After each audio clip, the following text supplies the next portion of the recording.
Ողջույն սիրելի հայրենակիցներ, եթերում Նոյան Տապանն է։ Եվ այժմ մենք զրուցելու ենք Քոչարի ազգային վերածնունդ եւ ազգի զարթոնք, այդպես է կոչվում այս կուսակցության նախագահ Արտակ Սարգսյանի հետ։ Ողջունում եմ, պարոն Սարգսյան։ Բարև ձեզ, շնորհակալ եմ հրավերի համար։ Շատ ուրախ եմ, որ զրուցելու ենք, ուրախ եմ տեսնելու ձեզ մեր տաղավարում։ Պարոն Սարգսյան, որքան գիտեմ, ընտրություններին մասնակցելու է ձեր կուսակցությունը, այո։ Այո։ Այստեղից մի քանի հարց։ Որն է ձեր մրցակցային առավելությունը։ Տեսեք, շատերի մասին ասում են կառավարման փորձ չունի։ Ասում են այս կամ այն երկրի հետ է աֆիլացվում։ Ասում են նախկին է, մերժված է։ Ասում են ներկա է Փաշինյանն է, Փաշինյանը արդեն ներկա չէ, հին է եւ այլն։ Որն է ձեր մրցակցային առավելությունը եւ ինչով եք ուրիշ ներկա Փաշինյանից sense ասեմ։ Նախ էլի շնորհակալություն հրավերի համար։ Ձեր ասած ոչ նախկին ենք, ոչ ներկա ենք, այսինքն չկարողացան մեզ ասոցիացնել ինչ-որ նախկինների կամ ներկաների հետ, փորձեր եղավ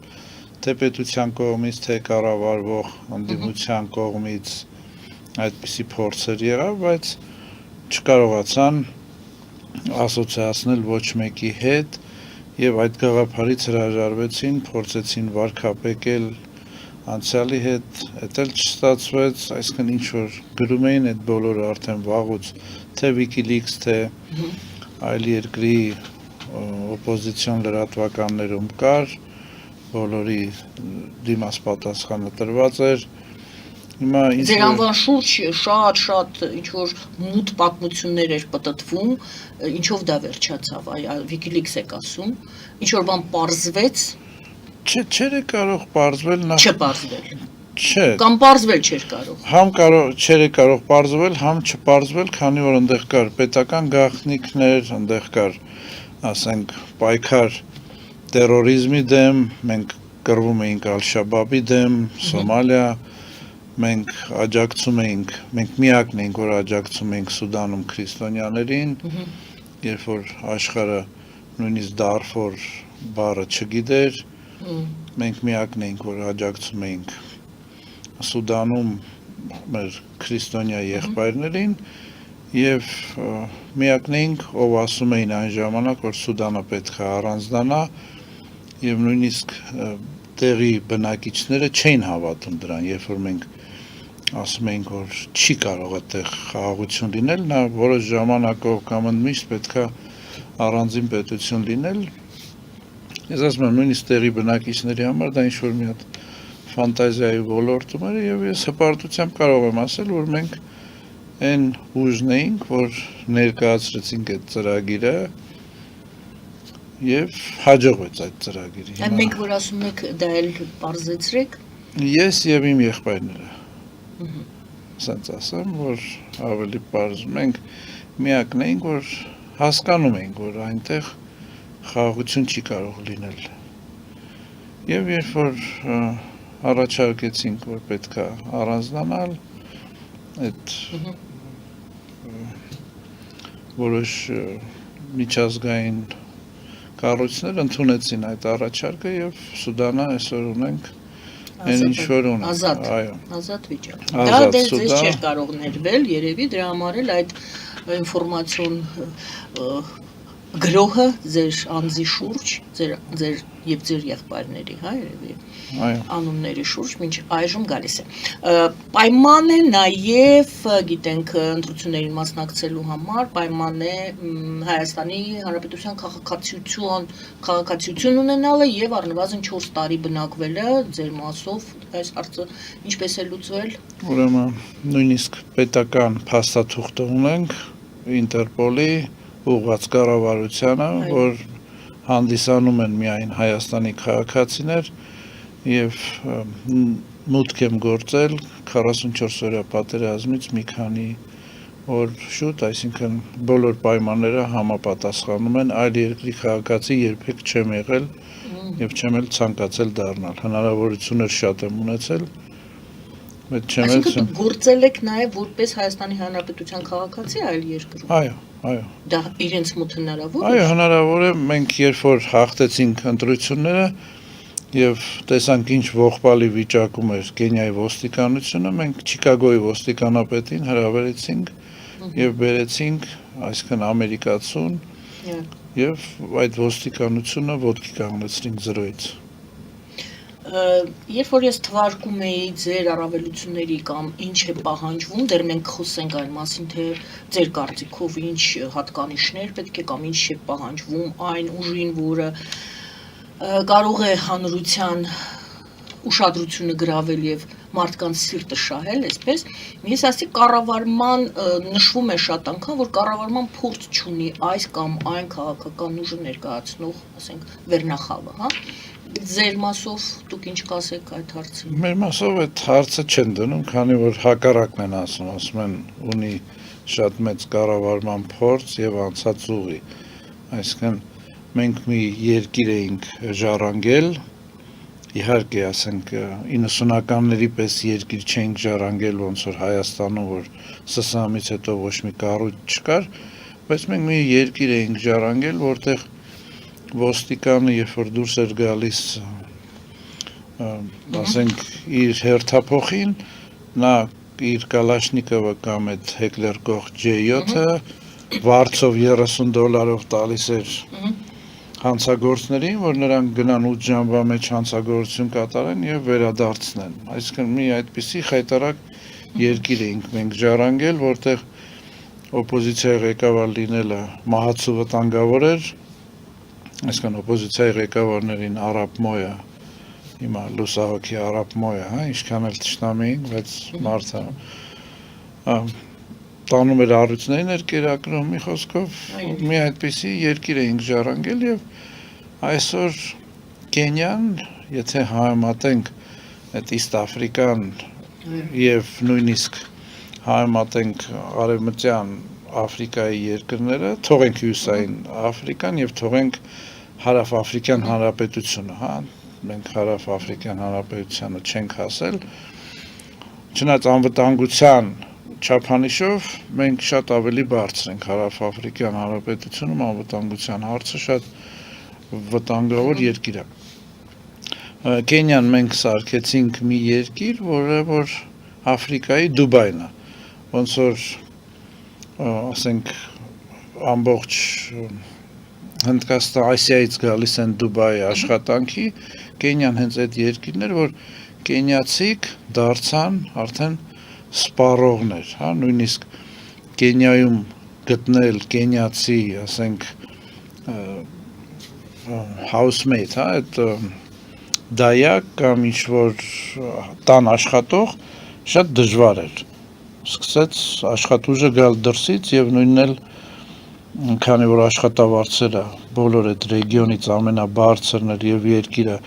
շատ ստաբիլ ու ապահով երկիր էր, դրա համար աշխատուժը սկսվեց գալ դրսից, որը որ շատ դրական չափանիշ էր։ Միանշանակ։ Լավ, ուրեմն կառավարման փորձ ունեք այս կամ այն երկրի հետ աֆիլացվում։ Ես այստեղ ձեր մի ձևակերպում մեջ բերեմ,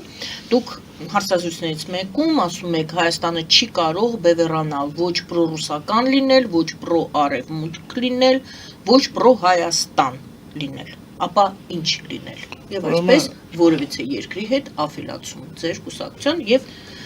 այս միտքը բացում եք։ Ուրեմն տեսեք, Հայաստանը պետքա կամուրջ լինի։ Մենք դարերով եղել ենք կոմունիկատոր, մենք ցիվիլիզացիաներին միացրել ենք իրար հետ, դա մեր գենն է, եթե նայենք ինչի չի աշխատում այդ Ղարսի ճանապարհը, հա,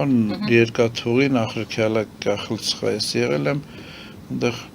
կովեր են, էլի, ռելսերի վրա չի աշխատում, այսինքն հարցը մենակ ճանապարհը չի, հարցը կոմունիկատորն է, մենակ աշխարհագրական դիրքը չի։ Հայաստանը պետք է լինի Սինգապուրի պես մի երկիր։ Եթե նայենք Սինգապուրը, թե արևմուտքի, թե Չինաստանի հետ ունի շատ բարձր եւ ջերմ հարաբերություններ։ Նայենք Իսրայելը, ինչքան էլ ժողովուրդը չընդունի դավադրության տեսության մարդիկ կասեն Իսրայելը թե Ռուսաստանն է կառավարում, թե Արևմուտքն է կառավարում, բայց ամենայն դեպքում այդ պետությունը ու մենք շատ նման ենք իրար այդ երկու պետությունները, նրանք էլ ունեն սփյուռք ավելի մեծ քանակությամբ, քան թե երկրի ներսում ապրում, նա լավ հարաբերությունների հետ է թե հյուսիսի մեր հարևանի Ռուսաստանի, թե Արևմուտքի հետ, այսինքն Հայաստանը պետք է լինի կամուրջ եւ պլատֆորմ, մենք պետությանը դիմել էինք այս վերջի Իրան-Իսրայել կոնֆլիկտից առաջ, որ եղեք հարթակ տրամադրեք, որպեսզի այդ երկու պետությունները, որոնք որ չեն էլ ուզում իրար հետ կռվեն, հարթակ տրամադրեք Հայաստանը սարքեք այդ հարթակը, որ նրանք բանակցեն, սկսեք համայնքային մակարդակից, երկու երկրներում ունենք հայ համայնքներ, բերեք դրանց նստեցրեք սեղանին, հետո կազմակերպեք գաղտնի պետական հանդիպումներ, հետո դրանից հետո նոր ուղիղ պետական բանակցությունների բերեք։ Այսօր Հայաստանը պետք է լիներ ռուս-ուկրաինական այդ բանակցությունների հարթակը, ոչ թե արաբական Միացյալ Էմիրությունները, որը համարյա թե շահ չունի, ես կասեի, որ հակառակը նրան այս ուկրաինական կոնֆլիկտը ավելի ձեռնատու է։ Այսինքն Հայաստանը թե Ուկրաինա, թե Ռուսաստանի շահագրգռված է, Ռուսաստանի թուլացմանն էլ շահագրգռված չի, Ուկրաինայի ոչնչացմանն էլ շահագրգռված չի, այսինքն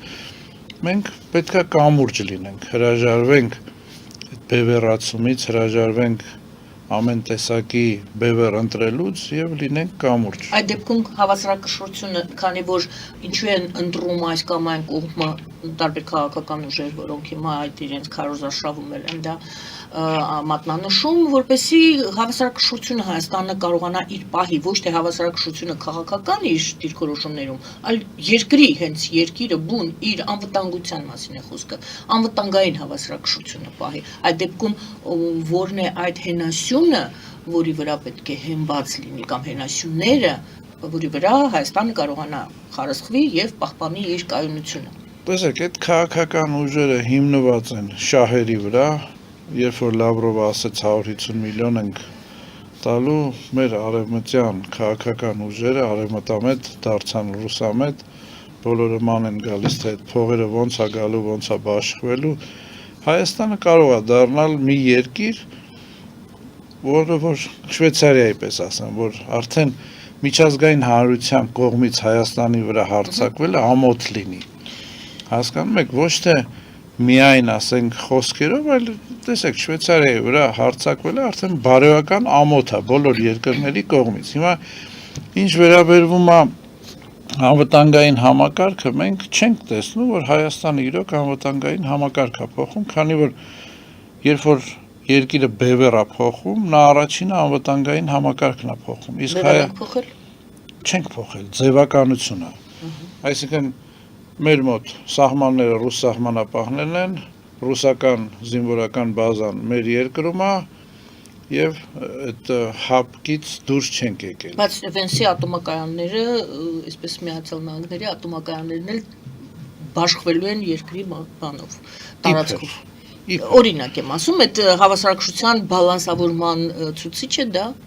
տալիս են այդ հետախուզական դրոնները եւ մենք հապկի անդամ ենք։ Դա ոնց է իրար հետ։ Գուցե շատ ճկուն եւ իմաստուն արտաքին քաղաքականություն ենք վարում։ Տեսեք, արտաքին քաղաքականության այսօրվա մեր պետության ինչ որ կողմերով մեր կուսակցությունը համաձայն է, այսինքն ոտի տակ չընկնել, գոյատևել արտաքին քաղաքականության, ինչ որ կառավարման ձևին համաձայն չենք, ասենք խաղաղություն ամեն գնովին համաձայն չենք այդ արտաքին քաղաքականության համար, բայց մենք տրիպի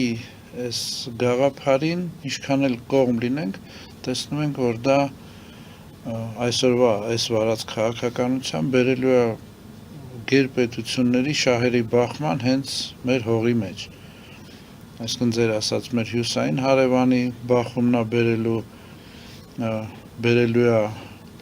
արևմուտքի բախումը, բերելու է Վրաստանի բախումը, Ղազախստանի, Պարսկաստանի, այսինքն այս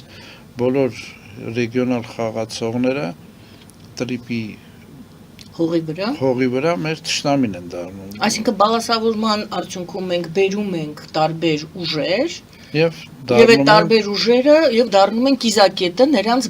շահերի բախման։ Այո, հենց այս տրիպը սարքում է Վրաստանին ձեռ չի տալիս, այսինքն Սաակաշվիլին վաղուց ասել էր, որ եթե այս ճանապարհը բացվի, Վրաստանը ամպուտացվում է, դեռ քանի տարի առաջ էր ասել։ Այսինքն եթե լինելու ավելի էժան ու կարճ այլընտրանքային ճանապարհ, ով է գնալու այնտեղ կանգնի, ասի չէ,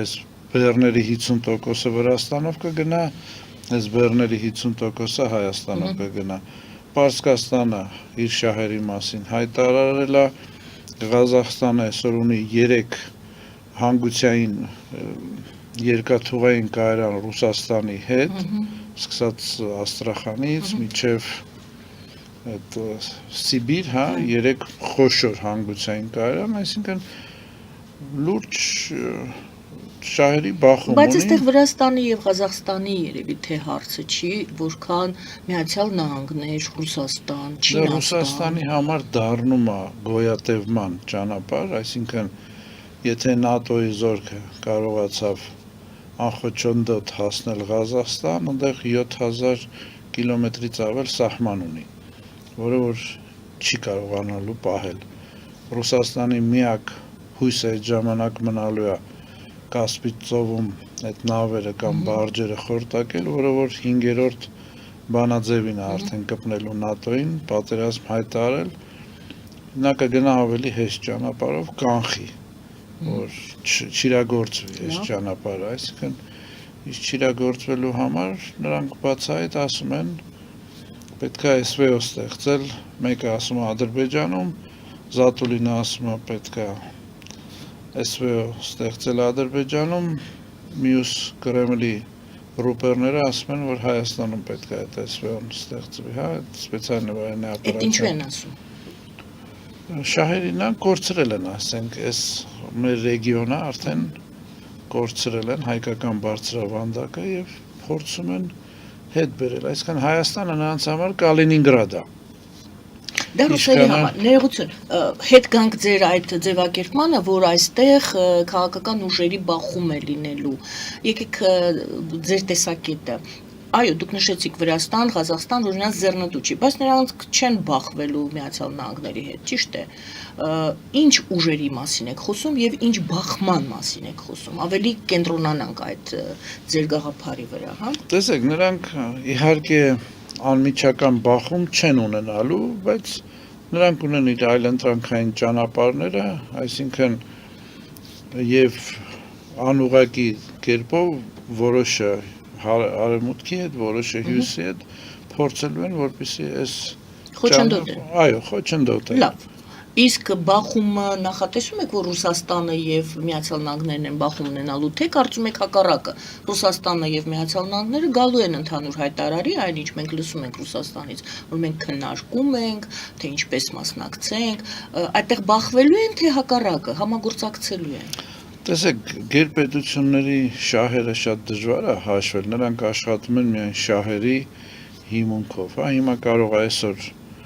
Ալյասկայում կամ միտեղ պայմանավորվել են, բայց դա չի նշանակում, որ այդ պայմանավորվածությունը մշտական է լինելու։ Այսօր կարող է Ռուսաստանը մեզ 30 արծաթով ծախել է Ուկրաինայում ինչ-որ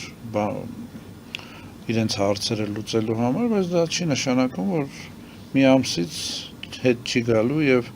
խախտի իր բոլոր պայմանավորվածությունները։ Մենք Արցախի վրով դա տեսանք,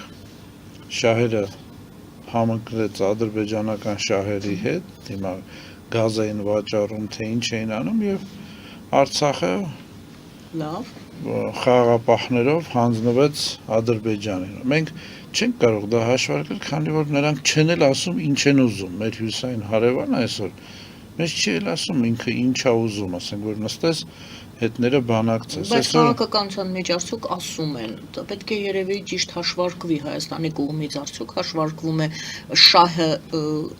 տվյալ դեպքում Ռուսաստանի շահը չի հաշվարկվում։ Չէ, մեր այսօրվա ամբողջ խնդրումը կայանում նրանում, որ մեր իշխանությունները, մեր շահերը չեն էլ արտահայտում։ Երբ որ մենք Կենիայում ընտրությունները հաղթել ենք, մեր դիմաց կանգնած էր մի ուժ, որը որ անգլիական ամբողջ Կենիան համարվում է այդ Commonwealth-ի երկիր, հա, եւ հասել էր նրան, որ մեր հաղթանակից հետո, իսկ մենք 80%-ով հաղթել ենք, Պրինց Չարլզը, երբ որ գալիս էր երկիր, նա նախագահին չէր տեսնում, կղզիներ ունեին 600 կիլոմետր մայրաքաղաքից Մալինդի, արհամարում էր, մենք նրա անվտանգությունը ապահովում ենք, նա ուղղակի արհամարում էր, գնում էր այդ կղզիները ու նույն ձև ետ էր գնում։ Մենք քայլեր արեցինք, որ մեր շահերի հետ սկսեն հաշվի նստել, այո, հիմա չբարձրաձայնեմ ինչ քայլեր էր, հա դրանից հետո ինձ Պրինց Չարլզը անձամբ եկավ, նստեցինք սեղան, ես ներկա եմ եղել այդ խոսակցությանը եւ բանակցությունները անենց էր ընթանում, որ էլի դուք ձեր շահերը պաշտպանում եք, բայց Կենիայի ազգային շահը պետք է լինի առաջին տեղը։ Այսինքն գերպետությունների հետ բանակցելը Հայաստանը ունի, թե աշխարհագրական դիրքը ունի, թե ներքին պոտենցիալը ունի, այսինքն մտավորականության եւ մենք կարող ենք բանակցել ազգային շահերը ներկայացնել։ Այն դեպքում, եթե մեր ազգային շահերը մենք հստակեցրել ենք առնվազն մեզ համար։ Այո, դա հենց ամենամեծ խնդիրն է, որ մեր երկրի ներսում ազգային շահերի մասին չի խոսում է բոլոր պետությունների շահերի մասին, հարևանների, բայց մեր շահերի մասին չի խոսում եւ նույնիսկ միջազգային հարթակներում այդ շահերի մասին չեն էլ բարձրաձայնում։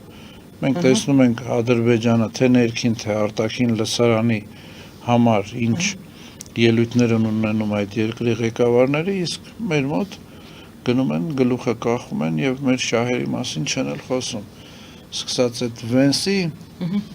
այցից, եթե մենք գանք, եթե Վենսը այցելել էր Ադրբեջանի այդ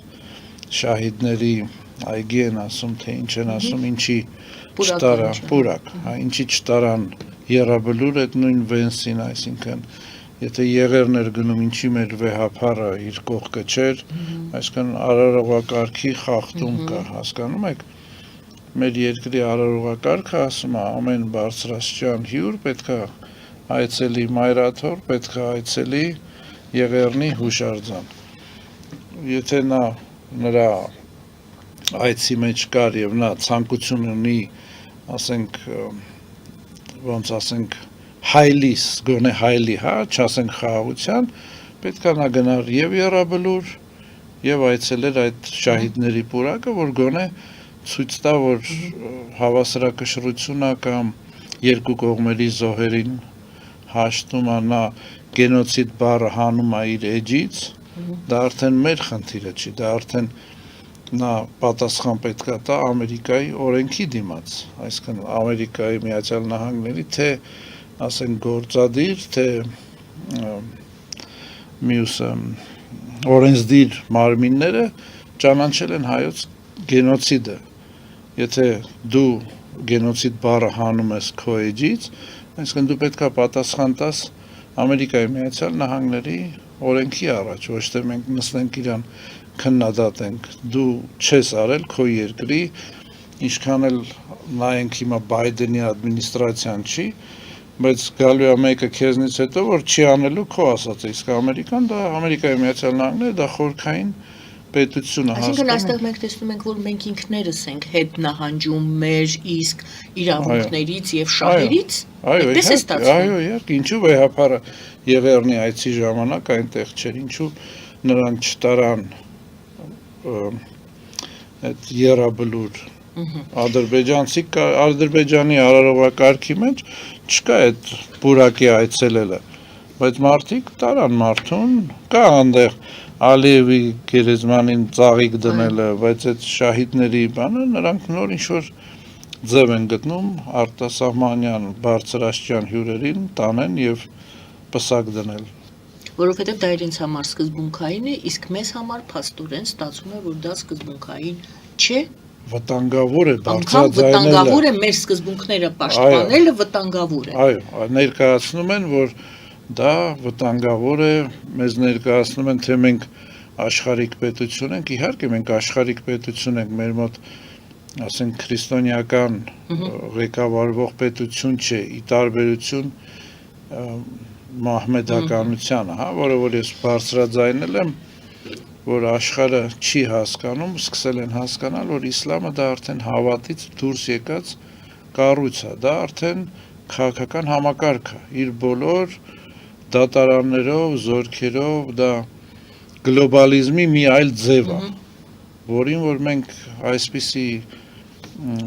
քայլերով չենք կարողանալու հակադրվել։ Այսպիսով, դուք ասում եք, որ Հայաստանը պետք է լինի կամուրջ, հիշեցնելով, որ նաև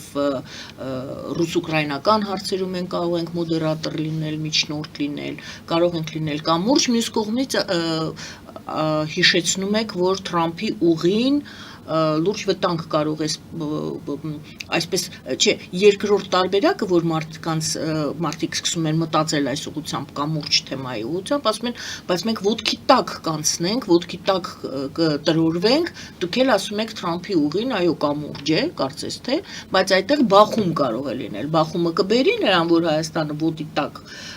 կտրորվի թե ոչ Թրամփի ուղու հետ կապված ձեր դիրքորոշումը որն է Տեսեք ինչպես անել որ լինել կամուրջ, ինչպես դուք եք ասում, բայց մյուս կողմից չհայտնվել ոտքերի տակ։ Տեսեք, Տրամփի ուղի որպես այդպեսին մեր ժողովրդի լեզվով ասած մեր վզին ռուսները փաթաթեցին նոյեմբերի 9-ի այդ համաձայնագրով պետք էր Պուտինի ուղի լիներ, դարձավ Տրամփի ուղի։ Տրամփի ուղին կարճ ժամանակով մեզ թույլ տվեց Սյունիքը չհանձնել Ադրբեջանին։ Մենք այսօրվա մեր պետական մտածելակերպով թե մեր ռազմավարական քաղաքականությամբ Սյունիքը կորցնելու եզրին էին կայնած այսինքն ամեն վարքյան կարող էր լինել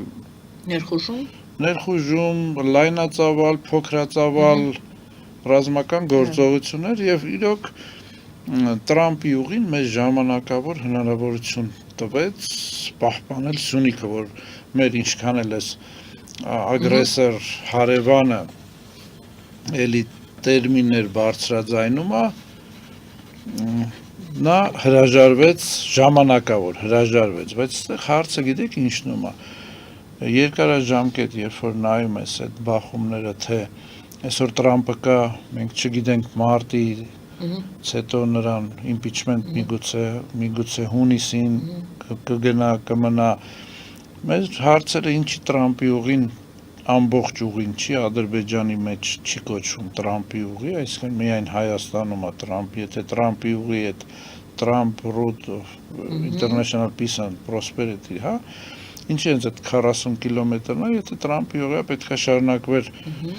միջև Նախիջևան, միջև Թուրքիա, Ադրբեջանի միջով, Կասպից ծովով, մի խոսքով ոնց որ այդ մետաքսի ճանապարհն է, հա։ Հիմա Տրամփի գնալուց հետո սա կմնա միայն Ադրբեջան եւ Նախիջևան կապող ճանապարհ, թե էլի կշարունակվի, ասինքն դա հարցեր է, որ մենք չենք կարող պատասխանել, քանի որ այսօրվա իշխանությունների բանակցություններում չկա թափանցիկություն։ Տեսեք Զելենսկուն կանչում են Ամերիկայի Միացյալ Նահանգներ, ինչքան էլ ասում են նա ծաղրացու է, նրան ինչ-որ հարց են ասում պետքա գնաս լուծես, մարդը ասում է ես պետքա գնամ Ռադայում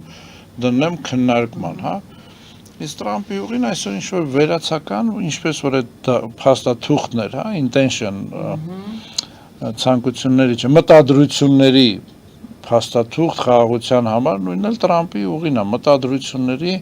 ինչ որ փաստաթուղթ է եւ կարող է այդ նույն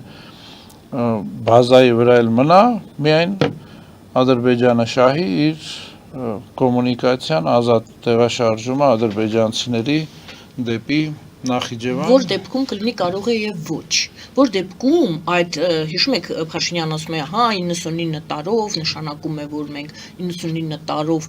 կայունություն ունեցանք անվտանգություն ունեցանք գուցե ժամանակ շահեցինք որ դեպքում ոչ այսինքն որ դեպքում կարող է Հայաստանը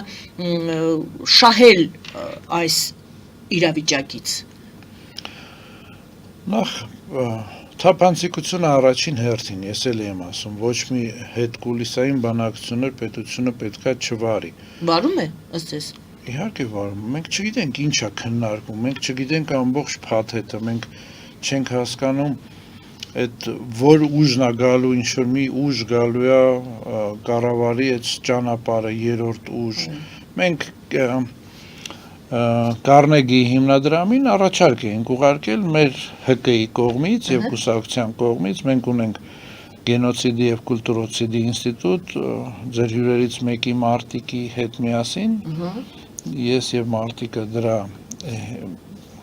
նախաձեռնողներն ենք այդ ՀԿ-ի Կարնեգի հիմնադրամին մենք նամակ ենք ուղարկել, որ այդ միջանցք ասածը ձեր ասելով ճանապարհը պետք է կառավարվեն հայկական լեգիոնների կողմից, քանի երկիր ունի շահ, այդ երկրի հայերի կողմից պետք է կառավարվեր եւ Կարնեգի հիմնադրամը մեզ պատասխան էր ուղարկել, որ շնորհակալ ենք, հետաքրքիր է, իսկ Ադրբեջանի կողմից ով պետք է կառավարի, մենք գրել ենք, որ մենք ունենք մեծ թվով գաղթական հայեր Բաքվից եւ Ադրբեջանի մյուս քաղաքներից, մենք կստեղծենք այդ լեգիոնը հենց այդ գաղթականներից եւ գիտենք, որ այդ հարցը նրանք լուրջ քննարկում են։ Այսինքն լինելով ՀԿ մենք հասկանում ենք ոնց պետք է լինի այդ միջանցքի ասենք կառավարումը, իսկ մեր պետությունը ինչ որ գաղտնի բանակցություններ է տանում, մենք չգիտենք ներդնողները, մենք տեսնում ենք այս խայտարակ թարգմանությունը Վենսի IT ժամանակ ներդրման թեման, ասենք ես անգլերեն վարժ տիրապետում եմ եւ հասկանում եմ Վենսը այնտեղ ինչ ասեց։ Վենսը ասաց, որ ամերիկյան ատոմային տեխնոլոգիաների թույլ կտա 5 միլիարդի էքսպորտ անել եւ վաճառքի մասին էր խոսքը։ Դե տեսեք, այն երկիրը, ով լղոզված էր ձևակերպում այն։ Չէ, լղոզված չէր։ Տեսեք, եթե մի երկիր ուզում է միջազգային ինչ-որ կայան ստեղծի, հենց նա էլ վճարում է։ Հասկանում եք, Փաշինյանի քաղաքականությունը այսօր իբր նա թալանչի չի, չէ, նա արտաքին թալանով է զբաղվում, ազգին ստրկացնելով։ Մեր ամենամեծ խնդիրներից մեկը Կենիայում, որ Արթուր եղբայրները Կենիայի արտաքին պարտքի 30%-ը վճարեց։ Երբ որ մենք ընտրությունները հաղթեցինք, մենք եղբայրներով Կենիայի արտաքին պարտքը մեր բիզնեսից վճարեցինք, մեզ կանչեցին եւ ասացին երիտասարդներ, այս վարկը տրված ազգը ստրկացնելու համար։ Մենք շարունակեցինք եւ հայտնվեցինք սկանդալներում։ Այսինքն հիմա այս մարդը ազգին ստրկացնում է, այդ իբր երկրի ներսում թալան չի անում, երկրի ներսի թալանը թողել է մի այլ խմբավորման, ինքը իրեն ավելի մեծ թալանի է, ասենք ներկցել, այս վարկերը գալիս է, այսինքն նա զբաղված է արտաքին թալանով։ Հիմա մենք այդ 5 միլիարդը կամ 9 միլիարդը երկրի թալանով կապված արտաքին պարտավորությունների հետ, ոչ թե արտաքին թալանով, ինքը դուրսը չի թալանում։ Դուք ուզում եք ասեք, որ փողը վերցնում եւ թալանում է, ցույց է տալի, որ ինքը երկրի ներսում թալանի մասնակից չի, դա հներն էին, դա քրեա օլիգարխներն են, բայց այդ նույն փողը, որը որ տրվում է Հայաստանին վարկեր, նա դա է վերցնում, հասկանում եք, այս 5 միլիարդ կամ 9 միլիարդը Հայաստանն է վճարել, որտեղից է վճարելու, էլի վարկերով, հասկանում եք, Ամերիկայի Միացյալ Նահանգները կգան, թե չեն գա, ինչքան էլ ասեմ, որ այդ մոբիլ ատոմակայաններ, մենք այդ տեխնոլոգիան աշխարհում չկա, ես ասում եմ դա սուտ է, այդ մոբիլ ատոմակայանները շատ հաջող ձևով փորձարկված է, բարձր ճնշման, բարձր էքստրիմ միջավայրում, այսինքն Սուզանավների վրա, այդ մոբիլ ատոմակայանը հենց այդ Սուզանավի ռեակտորն է։ Դուք ասում եք, որ ատոմակայանները այլ խնդիր ունեն, բացի այն, ինչ մատնանշում են, որ փորձարկված չեն, ասում եք փորձարկված են, բայց հետ գանք, ինչ խնդիր, խնդիրն էլ այդ փողն է, որը Հայաստանը պարտավորվելու է վերադարձնել։ Ոչ թե դա մեզ նվիրում են։ Ոչ, քանի որ այն երկիրը իրենց ներդրումն է, այլ մենք դա վարձահայտույց պետք է լինենք։ Այն երկիրը, ով ցանկանում է ատոմակայան կամ ինչ-որ մի այլ կայան կառուցել, նա վճարողն է։ Մեզ չեն բերում նվեր տալիս կամ ասում են մարդիկ Հստակ ասում են, մենք թույլատրել ենք այսքան միլիարդի տեխնոլոգիայի արդյունահանում Ամերիկայի Միացյալ Նահանգներից։ Այսինքն մենք ինչ ենք տեսնում, ինչ-որ նախընտրական հնարքներ, որը որ այս պետությունը ժողովրդին մատուցում է, թե մենք խաղաղություն ենք բերել, որը որ էլի չկա, մենք ներդրումներ ենք բերել, ու մարդիկ էլ, որ անգլերեն չեն հասկանում, հավատալով, ասենք, այդ թարգմանչի բառերին, ասում են, հեսա բոլորս նստելու ենք, մեր փողերը հաշվենք։ Իհարկե 4 միլիարդ մարդ կապելու ենք մենք այս տրիպով, եթե հաջողվի, հա, աշխարհի կեսը, բայց նրան չի որ այս մարդիկ չէին կապնվում մեզանից առաջ, հենց այս ճանապարհը չկար, այդ 4 միլիարդ մարդը իրար հետ կապնված չէր, նրանք կապնված էին այլընտրանքային ճանապարհներով, եւ այնտեղ շահերի բախում սենց չկար, ոնց որ հիմա է լինելու, հա։ Այո, եթե քո հարևան պետությունը խոսում է Արևմտյան Ադրբեջանի մասին, եթե քո հարևան պետությունը ամեն ինվեստոր մտածում է, հասկացեք, փողը առաջինն է փախնում կոնֆլիկտի ժամանակ։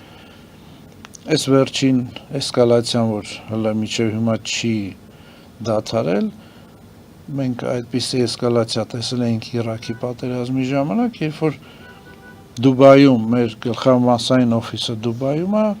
գնում էինք մեր գումարները բանկից վերցնելու եւ գումար չկար, ասենք 100,000 դրամը 20,000 դոլարի համար պետքա հերթագրվեր 3-ից 5 օր բանկը քեզ պետքա զանգեր, որ դու գայր վերցներ։ Որ այսինքն փողը առաջինն է փախնում եւ այս վերջի էսկալացիայի ժամանակ էլ նույնը, երբ որ Եվրոպան, Ամերիկան փողի հարց է ունենում,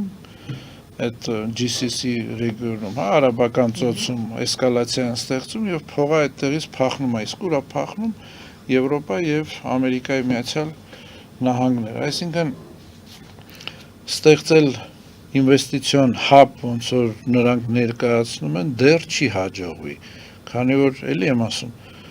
աշխարհը մտածում է, Տրամպին եթե impeachment հայտարարեն, ինչ է լինելու, ուրա գնալու իրենց ինվեստիցիաները, Չինաստանը չի ցանկանում, նա արդեն ասաց, որ ես հետաքրքրություն չունեմ, նրա քաղաքականությունը մի ճանապարհ, նա հավատարիմ է մնում, ու էլ եմ ասում, 4 միլիարդ մարդը միջև տրիպը իրար հետ լավ կապնված էին, տարբեր ճանապարհներով, հիմա հասկանում եք, կան քաղաքական ճանապարհներ, միջանցք բառը չասենք, որ նրանք ջրաղացին ջուր, կան ռազմավարական, կան տնտեսական։ Այս տրիպի վրա այս երեքը համընկնել են, հասկանում եք, սա թե քաղաքական, թե ռազմավարական, թե տնտեսական ճանապարհ է դարձել։ Ինչով է վատ։ Տեսեք, դուք ասում եք։ Որպես տնտեսական շատ լավ է, որպես քաղաքական շատ լավ է, որպես ռազմավարական, այստեղ արդեն ես նշեցի, եթե ՆԱՏՕ-ի զորքը ազատ տեղաշարժվեց դեպի Միջին Ասիա, Միջին Ասիան պայթելու է։ Եվ Միջին Ասիան ինչքան էլ նրանք իրանց պետական աղբյուրներով հայտարարում են, որ մենք ուրախ ենք, դա ուրիշ ծրագիր են նրանք, բայց իրենց պետական բլոգերներով մենք լսում ենք մանավանդ ղազախական բլոգերները ինչ դեմ են արտահայտվում այս ծրագիրին, իսկ դրանք պետական ռուպերներն են։ Զուգահեռաբար էլ դուք նորից հիշեցրեցիք այո Ադրբեջանի այդ հոխորտանքները եւ մշտական հայտարարությունները, Արևմտյան Ադրբեջանը դրանցից մեկն է, այսինքն ինչպես դուք ասացիք, խաղաղությունը ասում են, բայց դա վստահ չենք, որ խաղաղություն է լինելու եւ Ադրբեջանը եւ Թուրքիան առաջ խաղացում չեն ուզենալու ունենալ, ուրիշներն են, նույն կապիտալը նա էլ է հասկանում, հա, երևի թե որ կարող է գալ X պահ, որ Թուրքիան եւ Ադրբեջանը այդքան սպիտակ եւ փափուկ չլինեն, ինչպես այսօրեն, որպեսի այդ ուղին բացվի, այդ կապը իրանց միջև լինի, հա? Տեսեք, հիմա ստեղ շահագրգռված կողմը իհարկե Թուրքիան շատ մեծ է, քանի որ մենք հանդիսանում ենք Քենիայի Drugs Enforcement Agency հիմնադիրը եւ տարբեր գործողումներ ենք ունեցել եւ հետազոտել ենք այդ hot route-ը, հա, կոչվում է գարյաչի լինիա, այդ նարկոտրոֆիկի եւ բազմաթիվ բացահայտումներ ունենք։ Հիմա Թուրքիան լինելով այդպիսի հսկա տարածք ունենալով եւ այդպիսի վատ էկոնոմիկա, նրան այդ ճանապարհը պետքա, որովհետեւ Աֆղանստանից պետքա հերոինը կամ այլ թմրամիջոցները նրանք հասցնեն Եվրոպա։ Այսինքն Թուրքիայի համար այսօր որ գնահատումը 350 միլիարդի թմրադեղ, նրանց հաշվարկով 100 միլիարդը նրանցը կլինի եւ բացի դրամական դա լինելու է լծակ Եվրոպայի վրա։ Չանեք մեր որոշումները, մենք այդ կրանը բացելու ենք ավելի շատ թմրադեղ է գնալու։ Կանեք, իսկ որտեղ կա թմրադեղ, այնտեղ կա անօրինական ռազմական միավորումներ եւ մենք մեր այցերի ժամանակ տեսել ենք, որ Թուրքիան արդեն իր ներդրումը Աֆղանստանում ունի եւ ունեն նույնիսկ թմրադեղերի գործարաններ։ Հենց Թուրքիայի պետական ֆինանսավորմամբ։ Եվ եթե այս ճանապարհը բացվի, նրանք այդ 350 միլիարդը սարքելու են 800 եւ ավել։ Այսինքն եւ Թուրքիային այս բանաձևը, որ ամերիկան է կարգավորելու ձեռ չի տալիս։ Նրանք ունեն այլ ճանապարհներ, որը որ սանկցիաների տակ անգնում բռնվում է, նրանց նոր ճանապարհ է պետք։ Հիմա իզուր չի, որ Թուրքիան նոր գաղափարով է առաջ գալիս։ Կարսից մինչև Ղազախ ճանապարհ, այսինքն մեր երկիրը նրանք զեբրայի պես հենց անընդհատ ճանապարհներ են գծում, քանի որ սա Ամերիկայի վերահսկողության տակ է եւ նրանք վստահ չեն, որ կարող են այդ ազատ թմրադեղի առևտուրը կատարել, նրանք հիմա առաջ եկան նոր ասացին այս ճանապարհը մեզ այդքան էլ լավ չի, մենք Ղարսից ուղիղ դեպի Ղազախ ճանապարհ ենք նախագծել եւ մենք այդ ճանապարհն ենք ուզում, որը որ եթե մեր իշխանությունները դրան էլ համաձայնվեն, այսինքն շատ վտանգավոր ճանապարհ է լինել Ադրբեջանին հաջողվի այդ անկլավների հարցը լուծել, մի խայտարակ վիճակ է լինելու, այսինքն այդ ճանապարհը անցնելու է անկլավների միջով եւ միայն նրանց հսկողության տակ եւ նրանք այդ անգլերեն արտահայտություն կա, էլի willing and dealing, հա, ցանկանում ես եւ կատարում ես։ Նրանք անցնելու են այդ ճանապարհով willing and dealing կամ dealing and willing, ինչ ցանկանան անեն։ Հայաստանը պատրաստ չի դիմակայել նման ծրագրերի։ Ոչ մի երկիր պատրաստ չի, երբ որ թմրա տրաֆիկը գնում է, մանավանդ հերոինի պես թմրադեղից ենք խոսում, որը որ համարյա թե միակ ֆիզիոլոգիական կախվածություն առաջացնող թմրադեղն է, այդ երկրները չորանում վարի են գնում, էլի։ Մենք Չինաստանի այդ մորֆիի պատերազմները գիտենք, ինչ նստեց, քանի միլիոն մարդ սպանեցին նրանք, որ երկիրը հանեն դրանից։ Այդ ահավոր բաները պատմում եք Հայաստանի համար, նորից եմ կրկնում, Հայաստանը իզորու է այսօրվա վարչակազմով,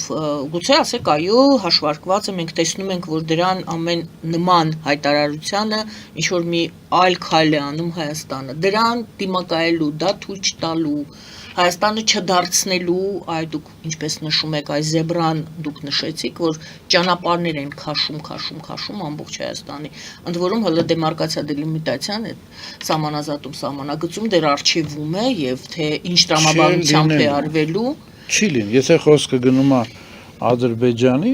չի կատարվելու, այդ դեմարկացիա դելիմիտացիան նրանք չեն կատարելու։ Նրանց ձեռնտու չի դա անել։ Իհարկե ձեռնտու չի, նրանք հավակնություն ունեն, հասկացեք, այս տրիպը, երբ որ ասում եմ, սա ժամանակավոր գործընթաց էր, նրանք ռազմական պայքարը տեղափոխել են մի այլ դաշտ, մշակութային, քարոզչական, հասկանում եք, մեր գեղասահորդները Արցախ երաժշտության տակ օլիմպիադայում ելույթ են ունենում, նրանք հիստերիա են բարձրացնում։ Դա ներքին Արցախ անվանումը, ասենք, եթե հեռուստադիտողները, մեծ դիտողները չգիտեն, Արցախ անվանումը պարզապես հանեցին եւ սարքեցին Արա Գևորգյանի երաժշտության տակ են ապրելու այդ այո, եւ դա տեղափոխվել է այս սպառնալիքը ժամանակավոր տեղափոխվել է ներքին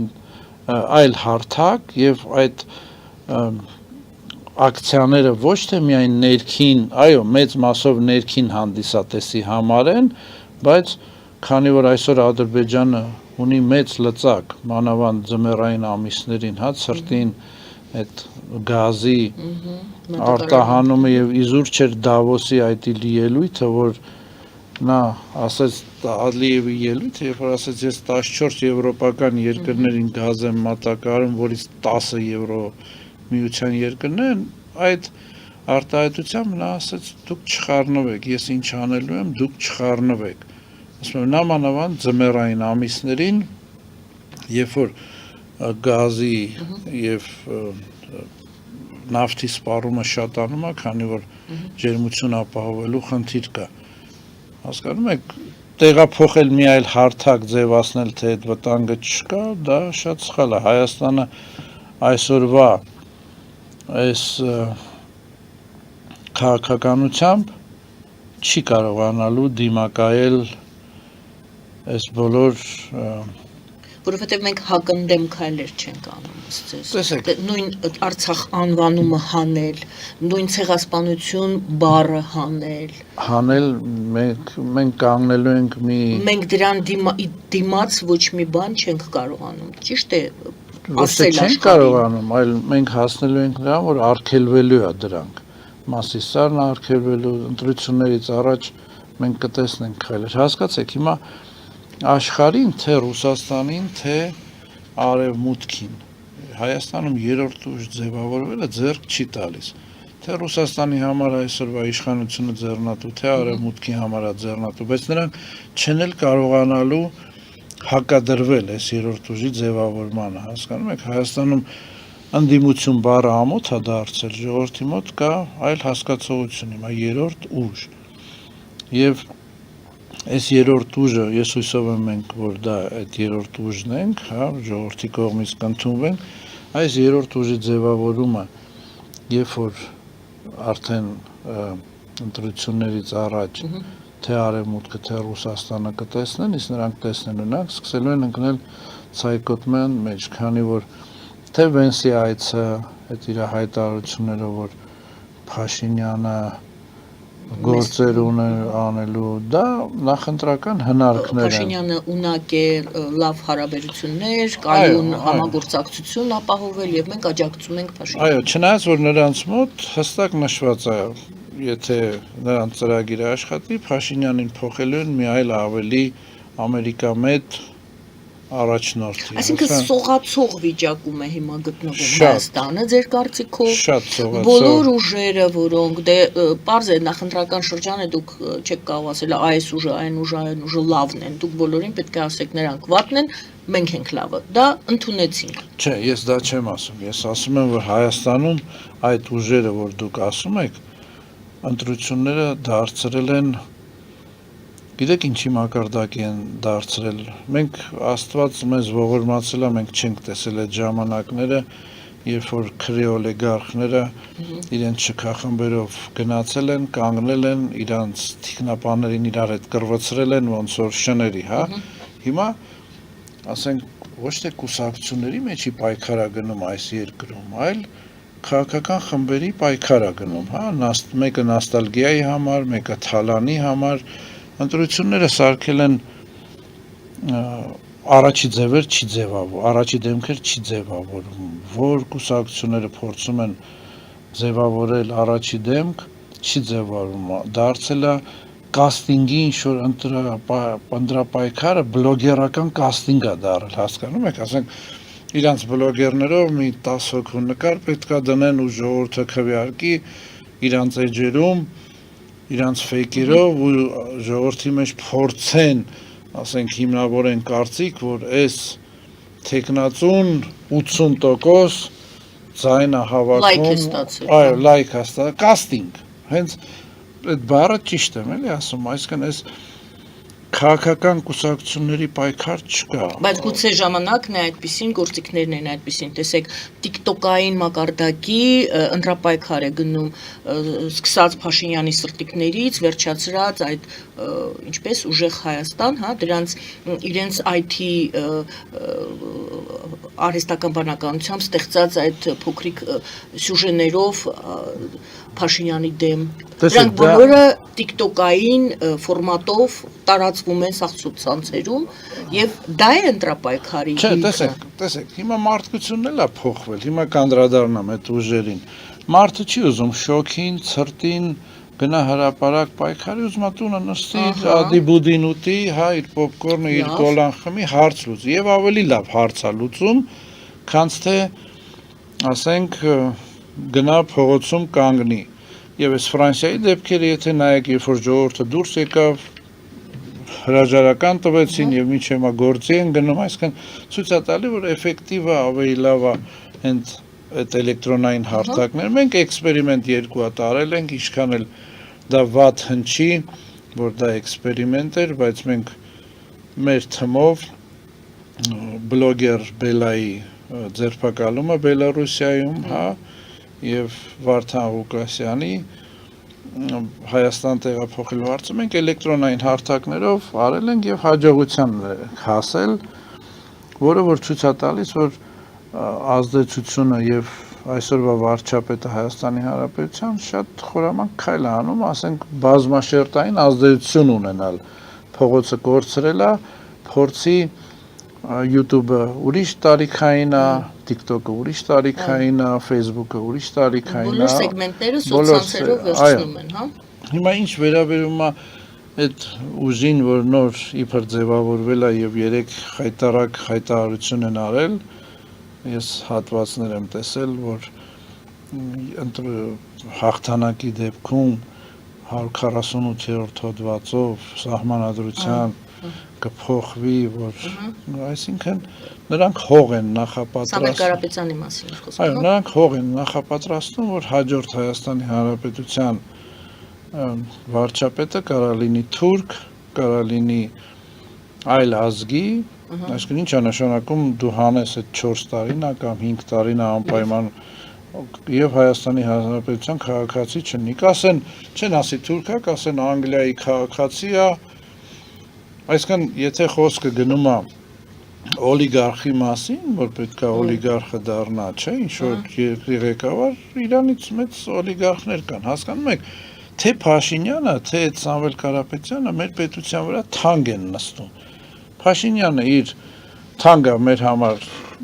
քանի որ կառավարման համակարգերը չի աշխատում, իսկ այդ ուժը թանկ է մեր համար մենաշնորհությունների պատճառով, հասկանում եք, ազգի վրա երկուսն է թանկ են, մեզ այդ երկուսն է պետք չեն։ Իսկ այս կաստինգները, որ կատարվում է, դա իրոք հասարակությանը տանում է դեգրադացիայի, այսինքն էլի հասարակությունը գնալու է անհատի հետևից, ոչ թե գաղափարի կամ ծրագրի հետևից, բայց այսօրվա մեր հասարակությունը դեռ այդքան դեգրադացված չի եւ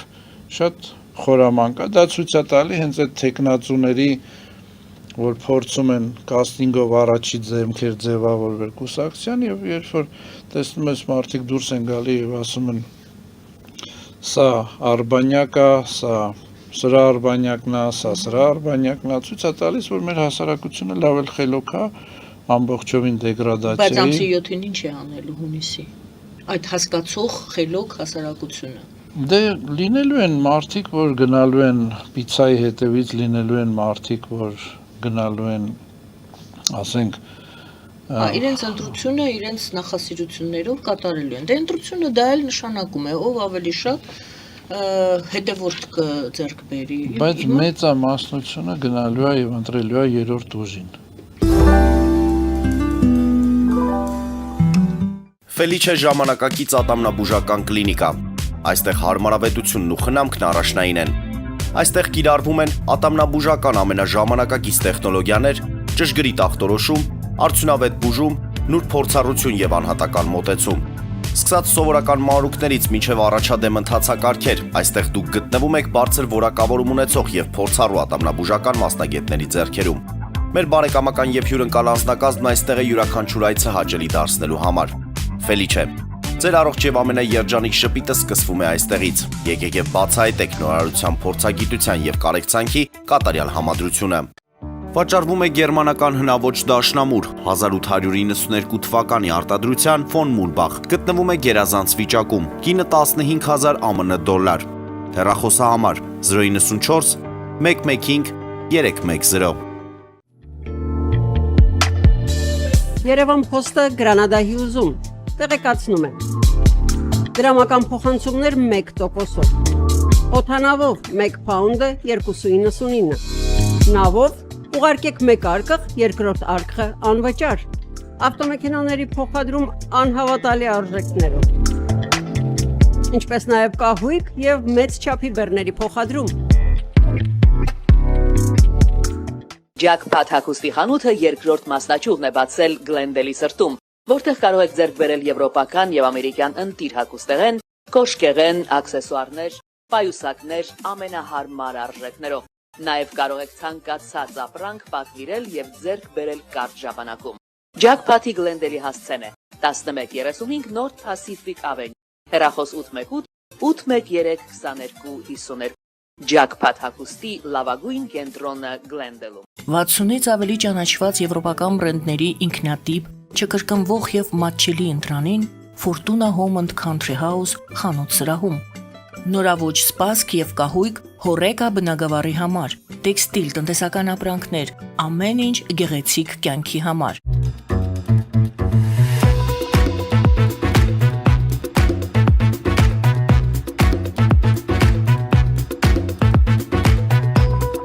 Արարատ ռեստորան, ընտանեկան եւ ընկերական ժամանցի լավագույն հասցե, սիրված արտիստներ, հյուրընկալ մթնոլորտ, հարուստ ճաշացան, անմահական խորտիկներ։ Արարատ ռեստորան, հասցեն ամփոփող, սիրով սպասում ենք ձեզ։ Լավագույն պաղպաղակ, բնական, համեղ եւ մատչելի գներով պաղպաղակը կարող եք ձեռք բերել բոլոր հայկական խանութներում։ Պահանջեք հայկական պաղպաղակ, Թամարա պաղպաղակ։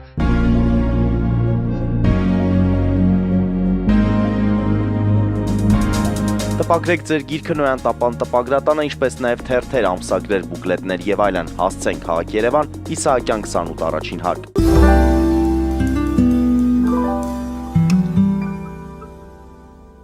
Եկեք երրորդ ուժի մասին խոսենք։ Դուք փաստորեն այժմ հայտարարեցիք, որ դուք ձեզ տեսնում եք այդ երրորդ ուժը։ Հիմա մնում է, որ հասարակությունը ձեզ տեսնի որպես երրորդ ուժ։ Որպեսզի հասարակությունը տեսնի ձեզ երրորդ ուժ, պետք է հարցնեմ, թե դուք ինչով եք ձեզ տեսնում որպես երրորդ ուժ եւ ասեք հասարակությանը, որ նա ձեզ կամ հավատա կամ չհավատա։ Առաջինը կառավարման մեխանիզմներն է տարբեր, երկրորդը խաղաղություն ամեն գնով, դա մենք չենք ընդունում եւ մենք մեր ժողովրդին խոստում էլ չենք տալիս խաղաղության, մենք հակառակն ենք ասել, որ մենք արդեն պատերազմի եզրին կանգնած ենք, հասկանում եք, լինելով ասենք զինվորական մարդ զինվորականությունից գաղափար ունեցող ամեն մարդ հասկանում է, որ պատերազմը ինչ վտանգավոր է եւ ամբողջ բեռը այդ ժամանակ ընկնում է զինվորականների վրա, բայց երբ որ դու տեսնում ես, որ քո երկիրը կանգնած է այդ շեմին, այսինքն ամեն կողմից կանգնած է, թե 153 միլիարդի դատավարությունը Ադրբեջանը երբ որ կհաղթի, իսկ միջազգային արենայում ասում են լավ, եթե փողը չես կարող տաս, ժամանակավոր ես հողդ կտաս, միջև կարողանաս վճարես, դա ասենք նախադեպ եղել է, դրա նախադեպները եղել են։ Եվ իրենց ախորժակներն էլ մենք գիտենք 2020 թվականից սկսած իրենք այդ նկարները եւ հաղորդումները վարում են։ Այո։ Եթե փող չեք կարողանալու տակ, մենք վերցնում ենք եւ կոնկրետ Սյունիքն են մատնանշած, եթե չհաշվենք մյուս տարածք։ Գեղարքունիքը, Սյունիքը, Կարուշը։ Իրենց ախորժակները հաշվի եք առել։ Այսինքն տարբերությունները, ասում եմ, մենք խաղաղություն ամեն գնով կամ խաղաղություն զիջողականությամբ չենք վարում 44 օրյա պատերազմից առաջ առաջարկ էինք արել պետությանը, որպեսզի թողեն բերենք վարձկաններ կամ պրոքսի բանակներ, հա, եթե վարձկան բառը վատ է հնչում, բայց միջազգային կոնվենցիայով վարձկանա կոչվում այն անձը, որի շահագրգռվածությունը միայն ֆինանսական շահագրգռվածություն ունի։ Տեսեք, մահմեդականները ինչ լավ դա կատարում են։ Կամավոր կարելի ասել, ասում են ջիհադիստներ, բայց փողը տալիս են, ասում են սրանք մեր գաղափարական եղբայրներն են եւ ոչ մի միջազգային արենայում մենք չկարողացանք նրանց դիմաց ինչ որ հայց ներկայացնել, որ այդ Սիրիայից եկած կամ Թուրքիայից կամ այլ նույնիսկ Աֆրիկայից եկած այդ գրոհայինները դիտարկվում են որպես վարձկաններ, քանի որ նրանք գաղափարական եղբայրներն են։ Մենք էլ առաջարկել ենք գաղափարական եղբայրներին Աֆրիկայից եւ այլ երկրներից եւ մեզ մերժեցին։ Նույնիսկ օրենք ընդունեցին պատերազմի 3-րդ թե 4-րդ օրը, որ արգելված է։ Իսկ մենք այսօր մարդկային ռեսուրսի լուրջ խնդիր ունենք եւ այսօրվա պատերազմը միայն մարդկային ռեսուրսներով չի։ Այսօրվա պատերազմը ցույց է տալիս, որ վաղուց արդեն քանակը ոչ մի կապ չունի։ Եթե նայում ենք, իսկ մենք լավ հետաքրքրված ենք ռուս-ուկրաինական պատերազմով, մենք տեսնում ենք, որ բարձր տեխնոլոգիաները եւ ճիշտ կառավարումը բերում է հաղթանակների։ Խաղաղություն մենք նշում ենք, որ հնարավոր է Ադրբեջանի երկրի անունը ինչքան է չուզենանք տանք, լավ ասենք մերձ Կասպիայի հետ այդ արհեստական պետության լուծարումից հետո եւ այդ բռնի այդ պետությանը միացրած ազգերի փոքրամասնությունները, որպեսզի կարողանան ապրեն կոնֆեդերացիայի սկզբունքով։ Այսինքն դա միակ խաղաղությունն է եւ միջազգային արենան միշտ աշխատում է թույլ օղակին հեռացնելու սկզբունքով։ Եթե մենք կմնանք թույլ օղակ, մեզ են հեռացնելու։ Կոմունիկացիան էլ աշխատելու է։ Եթե Ադրբեջանը կլինի այդ թույլ օղակը, որ միջազգային հանրությունը կհասկանա, որ քանի որ սրանք տանում են միլիտարիզացիայի եւ զավթողական քաղաքականության, ապա Ադրբեջանը կվերանա, իսկ դա միայն կախված է մեր սկզբունքներից, մեր պայքարից եւ ինչպես ենք ներկայացնում մեր Ես կասեմ շահերը։ բալանսը ուժերի խախտված է արդեն դուք գալիս եք վաղ ասենք թե հաղթեցիք, ոնց եք այսօրվա իրավիճակում պատկերացնում դիմակայել, չեմ ասում, դուք ասում եք պատերազմը եթե լինելու Հայաստանը ինչպես է դիմակայելու, չէ՞։ Այդ հարցն է քննարկվում եւ Փաշինյանը ասում է ոչ մի պատերազմ խաղաղություն է լինելու եւ մենք խաղաղության այսպես ջատագովներն ենք եւ խաղաղություն բերողներն ենք Ախր նրանց եւ խաղաղությունը պահպանողները։ Չէ, խաղաղությունը զիջողականությամբ ասում եմ, դա վերջ չունի։ Չի կարող խաղաղություն լինել զիջող, դա անվերջ է։ Այս process-ը, որ նրանք սկսել են, հիմա ընտրություններից առաջ զիջողականության չեն գնում, բայց ընտրություններից հետո գնալու են։ Մենք հիշում ենք Տավուշի դեպքերը, մեզ ինչ էին համոզում եւ ինչ էին տալիս, որ սկսվել է դեմարկացիա, դելիմիտացիա, շարունակվելու է։ Ուր է շարունակությունը։ Ադրբեջանի զորքը մեր ինքնավար տարածքից դուրս եկել է, դուրս չի եկել։ Ասում են էլի դեմարկացիա դելիմիտացիայով լուծվելու է, կարծեմ Փաշինյանն օրերս ասեց։ Դե իրանք շատ բան կարող են ասել, իրանք ասելով Բայց ոնց է լուծվելու պարզ չէ իրականում։ Իրանք ասում են Տավուշի մարզում Ադրբեջանը մեզ հող է հետ տալու, ուր է այդ։ Կասկածները մի կողմ ենք դնում, բալանսի մասին խոսեցի։ Բալանսը խախտված է, Հայաստանը չի հասցրել եւ չի էլ հասցնի, որտեղ Ադրբեջանը շարունակում է կրել, առնել, ձեռք բերել։ Այստեղ մեծ գործ ունի մեր ծրագրերի մեջ մեր սփյուռքը, հա, մեր լոբիստական, մեր աշխատանքը սփյուռքի հետ, քանի որ մենք միայն Հայաստանում այդ հարցը չենք կարողանալու լուծել։ Սփյուռքի նախարարությունը փակվել է, սփյուռքի հետ կապը չկա, Սփյուռքը Հայաստանի համար դա մի կթուկով էր, օգտագործում շպրտում էին, այստեղ ամենակարևոր հարցը հենց այդ Սփյուռքի հետ աշխատանքն է, որպեսզի այդ բալանսը վերականգնվի, հենց սկսած այս Վենսից, որ նա հետ գնար, Սփյուռքը պետք է այնքան պահանջատեր լիներ, որ նա Ամերիկայի օրենքի առաջ պատասխան տար, քանի որ էլի եմ ասում, թե գործադիր, թե օրենսդիրը ճանաչել էին Բայց Թրամփը չի, ասում են Թրամփի հետ չենք համաձայնեցրել եւ Թրամփի ձևակերպումը չէր։ Չէ, հարցը Թրամփը չի, օրինակ տվյալ դեպքում այդպիսի պատասխան է։ Ամերիկայի Միացյալ Նահանգները խորքային պետություն է, այնտեղ կապ չունի, թե նախագահը հոգիների հետ է խոսում, թե ասենք ֆրոմա ձեռքով պատինա բարև տալի սիստեմ Լավ, դուք մատնանշում եք, քանի որ ժամանակն է ավարտվում, մատնանշում եք, որ Սփյուռքի հետ է կարևորագույն աշխատանքը, բայց նաև նշում եք, որ Սփյուռքը նույն ամերիկահայերի մասին եք երևի թե Ոչ միայն ամերիկահայերի, ֆրանսիահայերի ամբողջ Սփյուռքը։ Վենսից պատասխան չպահանջեցին կամ ամերիկայի Ոչ միայն Վենսից, թե տրիպի, թե ասենք տարբեր միջոցառումների համար Սփյուռքը տեսեք մենք տեսել ենք շատ լավ ազդող մեխանիզմ աշխարհում, որը որ սոխնուդ էր կոչվում, մինչև հիմա էլ կա, հա, իսրայելական ամենահաջող մեխանիզմն է Սփյուռքի աշխատանք կատարելու հետ։ Այսինքն սոխնուդը դարձել է մինչև հիմա երկիշխանություն։ Այսինքն սոխնուդը մինչև համաձայնություն չէր տալիս Իսրայելի մեջ որոշումներ կայացում էին կամ չէին կայացում։ Այս մեր այսօրվա Սփյուռքը մենք ցանցային ազգ ենք, ցանցային պետությունը, երբ որ կդառնա, այդ ժամանակ, երբ որ այս մարդը իր այդ սիրտիկների մոտ կտեսնի 1.5 միլիոն, 2 միլիոն բութմատ ներքև կամ ջղային սմայլիկներ, նա հասկանալու է, որ դա ասենք ոչ թե ֆեյքերն են, այլ իրական մարդիկ են, երբ որ դատախազությունը գլխավոր 1.5 միլիոն email կստանա դրսից, որ Փաշինյանի արածը քրեորեն պատժելի է, այդ ժամանակ սրանք կհասկանան եւ ճնշումների տակ կանեն։ Բայց այդ ամբողջը եթեն է, ճիշտ է, եթե է, դա չկա։ Դե դա կուսակցության ծրագրերից մեկն է, Ձեր Սփյուռքի, այո, կուսակցության Սփյուռքի ցանցային պետություն ստեղծելը, առանց որի մենք իրոք Կա որևիցե ծրագիր, որը այսօր կատարում է Փաշինյանը, հայտարարված ծրագիր, որը դուք եթե գաք, հաղթեք, որպես երրորդ ուժ, ճղելու եք, թափեք։ Թե ասելու եք, չէ, լավ է, այս ծրագիրը լավ է, օրինակ օրենքը անդամակցության Եվրոպայի, Եվրամիությանը լավ է, թրիփը լավ է, կարելի է ավելացնել, պակասացնել, բայց լավ է։ Տեսեք, հարկային համակարգը հանցագործ է մեր երկրում,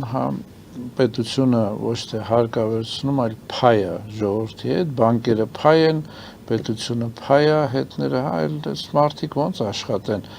Մեր ծրագրի մեջ 3 տարում Հայաստանը դարձնել փուլային ոչ հարկային պետություն,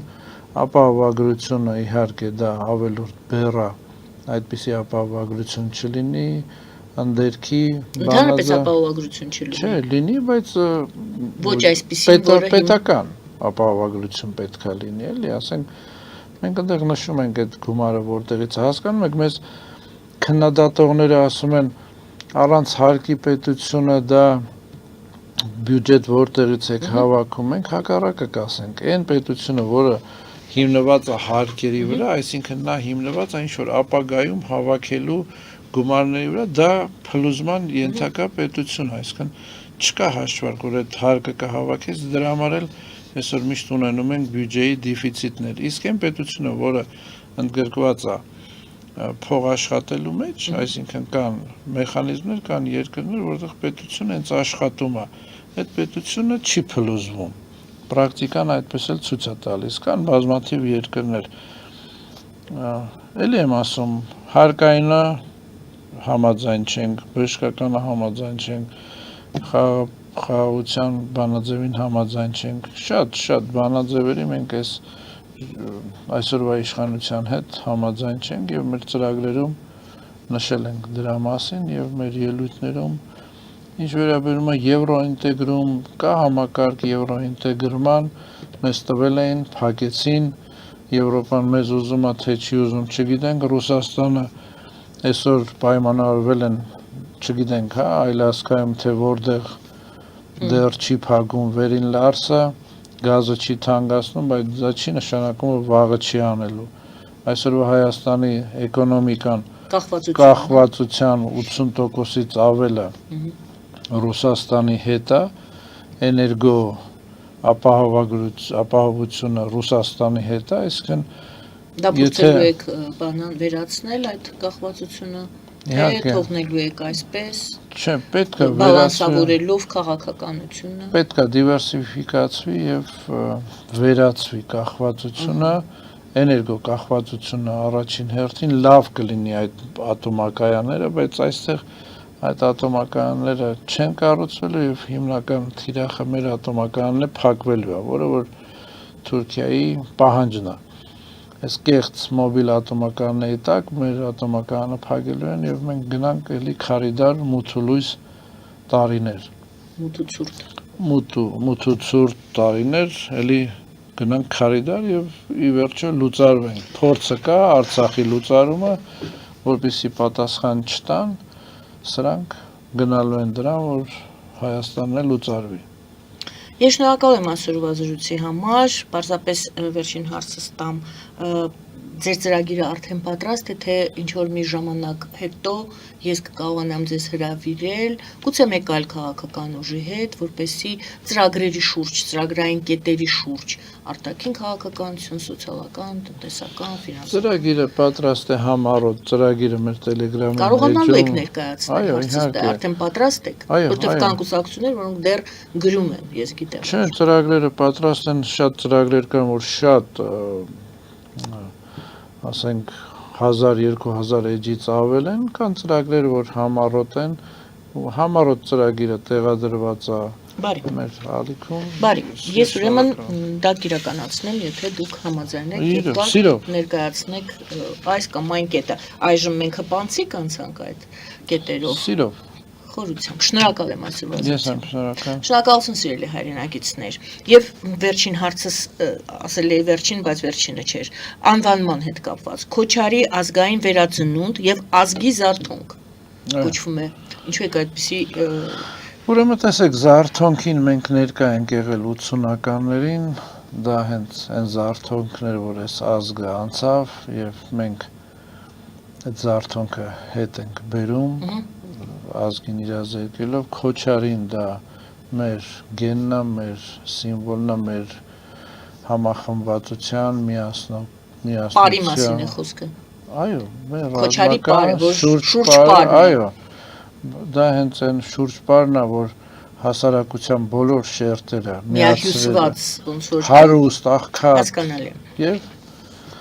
Եվ բերելու է ազգային վերածննդին։ այո, եւ Շնորհակալություն սիրելի հայրենակիցներ, պարոն Արտակ Սարգսյանն էր մեր զրուցակիցը, կարճ կուսակցությունը անվանում են Քոչարի, ամբողջական անվանումը դե ես նոր ներկայացրեցի։ Զրուցուվարում էի ես Գայանե Առաքելյանս։ Բարին ընձեզ։